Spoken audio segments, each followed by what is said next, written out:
अस्सलाम वालेकुम स्टूडेंट्स। हम पढ़ रहे थे, हमने स्टॉप किया था अपना टॉपिक आर्टिफिशियल इंसेमिनेशन पे, ठीक है। तो मैंने डिफ़ाइन किया था आपको कि आर्टिफिशियल इंसेमिनेशन क्या होती है। ये वो मेथड होता है, ये वो प्रोसेस होता है जिसमें स्पर्म्स को, मैं थोड़ा आपको रिपीट करूँगी ताकि हाँ आपको याद आ जाए कि हमने क्या पढ़ा था। ये वो प्रोसेस होता है जिसमें स्पर्म कलेक्ट किया जाता है मेल काउ से, ठीक है ना। और फिर वही स्पर्म को अंडर लैब कंडीशंस में रखा जाता है। फिर उसी स्पर्म को क्या किया जाता है, या तो ट्रांसपोर्ट करते हैं डिफरेंट फार्म्स में, और वहाँ पे क्या करते हैं, जो फीमेल काउस है उनमें ये इंसर्ट करते हैं, ठीक है ना। तो उससे क्या हो जाता है, हमारी जो काउस है वो प्रेग्नेंट हो जाती है। लेकिन ये तब करना चाहिए, पहले हमें पता तो चले जब एक काउ हीट में होगी ना, यानी कि हमने पढ़ा था हीट डिटेंशन इससे ऊपर, यानी कि हीट में तब काउ होती है जब ये अलो करती है मेटिंग के लिए, जब ये अलो करती है मेल काऊ को माउंटिंग के लिए, ठीक है ना, टू माउंट ऑन हर। जब ये अलो करती है दैट मीन्स हमारी जो काऊ है ये हीट में है। और जब हीट में होता है तो क्या किया जाता है, हीट के दौरान ही ये जो स्पर्म हमने कलेक्ट किया होता है फार्म से, इन्हीं मेल्स काउ से, मेल्स कैटल से, तो वो ही इंसर्ट करते हैं फीमेल काउ में, और फिर रह जाती है हमारी काउ, हो जाती है प्रेग्नेंट। ओके ओके, अब इससे आगे चलते हैं, बोलते हैं कब और कैसे इंसेमिनेशन करना चाहिए, ठीक है। यानी क्या सही टाइम रहता है। बोलते हैं जो ये आर्टिफिशियल इंसेमिनेशन है ये तो सही टाइम पे होनी चाहिए और सही जगह होनी चाहिए, ठीक है ना। बेस्ट टाइम जो होता है ना इंसेमिनेशन का, वो होता है ऑनसेट ऑफ एस्टर, यानी सॉरी एस्ट्रस साइकिल जो आता है एक फीमेल में, तब जब जब वो साइकिल आएगा, यानी उससे क्या करते हैं 12 to 18 आवर्स उसके बाद हम क्या करते हैं, इंसर्ट करते हैं कि आर्टिफिशियल इंसेमिनेशन, ठीक है ना। इसका एक कॉमन रूल है AM to PM रूल, यानी कि क्या रूल है ये, इस रूल के अंडर क्या होता है, अगर एक काऊ हीट दिखाएगी ना मॉर्निंग में, तो उसको आर्टिफिशियल इंसेमिनेशन इवनिंग में करनी चाहिए उसी दिन, ठीक है ना। लेकिन अगर एक काऊ हीट दिखाती है आफ्टरनून में, तो उसकी इंसेमिनेशन की जाती है मॉर्निंग में, दूसरे दिन मॉर्निंग में, ठीक है ना। यानी कि अगर सुबह हमें लगा एक काऊ हीट में है, उसको हमें आर्टिफिशियल इंसेमिनेट करना है, यानी स्पर्म इंसर्ट करना है इवनिंग टाइम में। अब अगर शाम को दिखाती है हीट, तो दूसरे दिन सुबह उसको हमें ये करना है आर्टिफिशियल इंसेमिनेट, ठीक है ना। तो इसमें क्या होता है, रेक्टोवेजाइनल मेथड ज़्यादातर यूज़ किया जाता है आर्टिफिशियल इंसेमिनेशन। ये बहुत सिंपल मेथड होता है और इजी टू ऑपरेट होता है, ठीक है ना।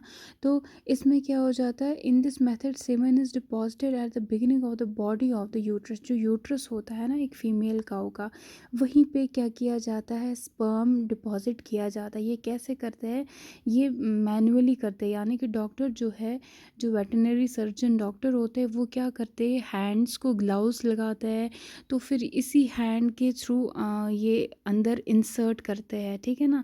अंदर ये लेते हैं, क्या लेते हैं, सीमेन यानी स्पर्म अंदर लेते हैं, और कहाँ रखते हैं, ये डिपॉजिट करते हैं, कहाँ पे, यूट्रस पे। जो इसका यूट्रस होता है अंदर से गाय का, वहाँ पे ये सीमेन वहाँ पे डिपॉजिट करते हैं। तो उसके बाद क्या हो जाता है, फिर फर्दर प्रोसेसेस के अंडर ये काऊ प्रेग्नेंट रह जाती हैं, ठीक है ना।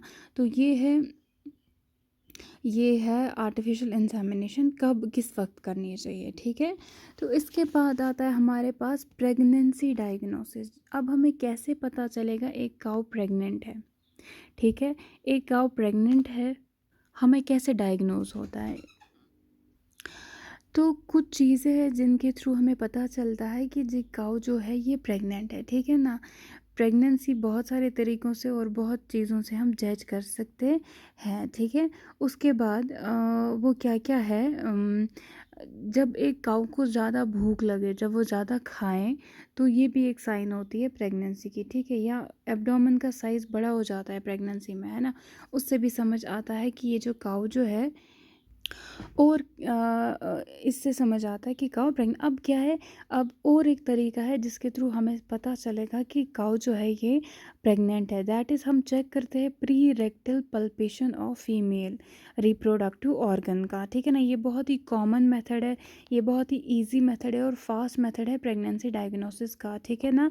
इसको क्या करते हैं, लगभग it is usually perform between 35 to 40 days after breeding, यानी कि जब अगर हमने आर्टिफिशियल इंसेमिनेशन की है उससे 35 to 42 डेज़ के बाद हमें ये प्री रेक्टल हमें ये प्री रेक्टल पल्पेशन चेक करनी है। इसमें क्या होता है, अल्ट्रासाउंड लिया जाता है गाय का, ठीक है ना। अल्ट्रासाउंड डिवाइस यूज़ की जाती है जिसके थ्रू हम क्या करते हैं, प्री रेक्टल प्रेगनेंसी डायग्नोज करते हैं, ठीक है ना। For early diagnosis of pregnancy 25 days after breeding, यानी कि अल्ट्रासाउंड डिवाइस के थ्रू ही हम देखते हैं इसकी बॉडी के अंदर इसकी ओवरीज की मतलब अंदर जो ऑर्गन्स होते हैं, रिप्रोडक्टिव ऑर्गन, ओवरीज वगैरह चेक करते हैं और वहाँ से हमें डिटरमाइन होता है कि एक काऊ प्रेग्नेंट है कि नहीं। देखो ह्यूमंस में भी तो बहुत सारे सिम्टम्स होते हैं ना, ह्यूमंस में भी तो चेक करते हैं प्रेगनेंसी डायग्नोसिस, लाइक ह्यूमंस में भी अल्ट्रासाउंड किया जाता है, उससे भी पता चलता है whether female women is pregnant और नॉट, ठीक है ना। तो इस तरीके से ये भी एक तरीका है काउज में प्री रेक्टल पल्पेशन, एक इजी मेथड है।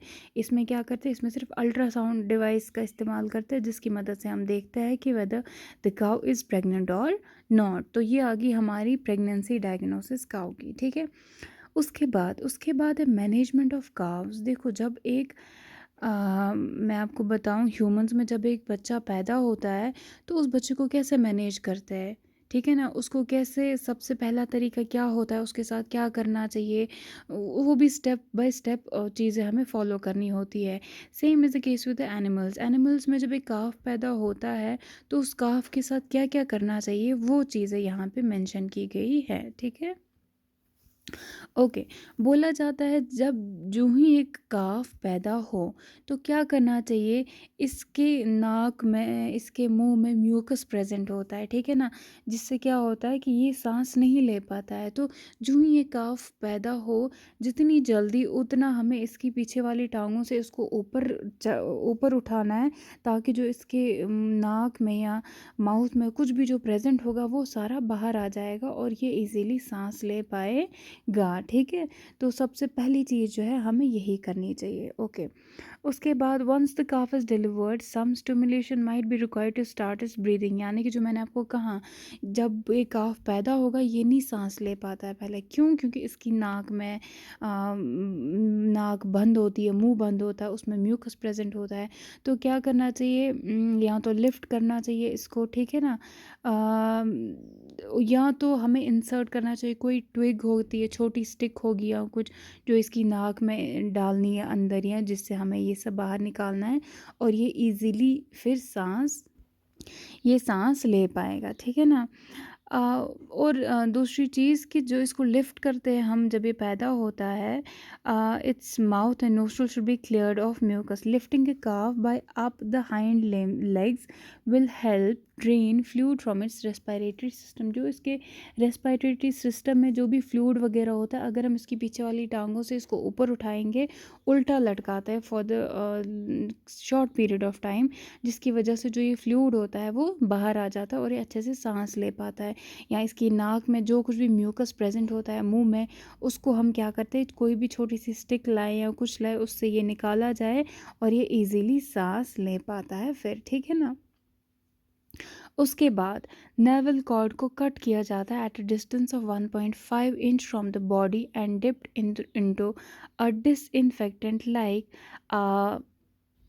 आयोडीन में। इसका ये नेवल कॉर्ड डिप किया, व्हाट इज़ नेवल कॉर्ड, जिसको हमने काट के, देखो जब एक बेबी प्रेजेंट होता है अपनी मदर के वॉर्म में, ठीक है ना, जब ये अंदर होता है तो क्या होता है कि इसके, अब ये खाए, इस तक न्यूट्रिएंट्स या फूड सप्लाई कहाँ से जाती है, वो इसी नेवल कॉर्ड के थ्रू जाती है, ठीक है ना। नेवल कॉर्ड ये एक आप इजी लैंग्वेज में मानो, ये एक पतली सी पाइप जैसी होती है जो आगे कनेक्ट होती है प्लेसेंटा के साथ, ठीक है ना, इसी के साथ कनेक्ट होता है प्लेसेंटा।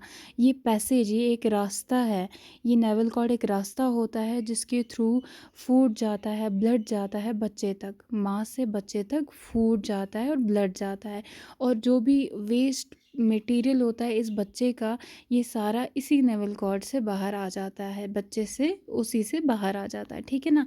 तो दैट इज़ नेवल कॉर्ड, यानी कि जब ये डिलीवर हुआ बेबी तो इसको कट किया जाता है, फिर इसको आयोडीन वगैरह में डाला जाता है ताकि इसको इन्फेक्शन ना हो जाए। ह्यूमंस में भी वही होता है, इंसानों में भी वही होता है, ठीक है। तो अब ये हमने नेवल कॉर्ड को भी कट किया, ठीक है। उसके बाद क्या करना चाहिए, बोलते हैं कि बर्थ देने के बाद जो सबसे पहला दूध जो निकलता है एक माँ से, ठीक है ना, दैट इज़ कोलोस्ट्रम। ये मोटा होता है, इसका येलोइश कलर होता है। ये हमें लगभग 4 से 5 दिन तक देना चाहिए एक बच्चे को, ठीक है ना। क्योंकि इसमें क्या होता है, ये बहुत हेल्दी होता है, इसमें बहुत एंटीबॉडीज़ और मिनरल्स प्रेजेंट होते हैं, ठीक है ना।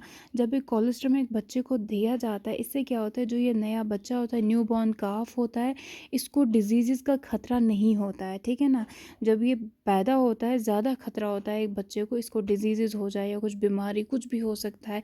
तो इसीलिए सब डॉक्टर्स ये एडवाइस देते हैं कि बच्चे को माँ का ही पहला दूध देना चाहिए, दैट इज़ कोलोस्ट्रम।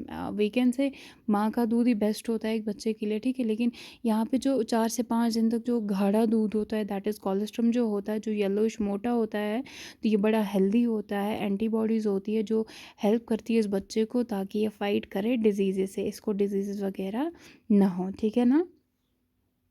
जब इसका पहला डोज देते हैं ना इसको कोलेस्ट्रम का, ठीक है, इसको लगभग 15 to 30 मिनट्स के लिए देते हैं, ठीक है ना। ताकि जो ही ये पैदा होता है उसके बाद इसको लगभग 15 से 30 मिनट तक दिया जाता है ये दूध, to bring to to birth to get maximum antibodies, ताकि इसको ज़्यादा से ज़्यादा एंटीबॉडीज़ बॉडी में मिल जाए और इसको कोई भी डिजीज़ अटैक ना कर सके, ठीक है। तो ये हो गया, हमने काफ का मैनेजमेंट पढ़ा, यानी जब एक काफ पैदा होता है कौन कौन सी चीज़ों का हमें ख्याल रखना चाहिए, ठीक है। तो आज के लिए काफ़ी है ये, इन होपफुली आपको ये समझ आ गया होगा। कल इंशाल्लाह हम इससे आगे बढ़ेंगे।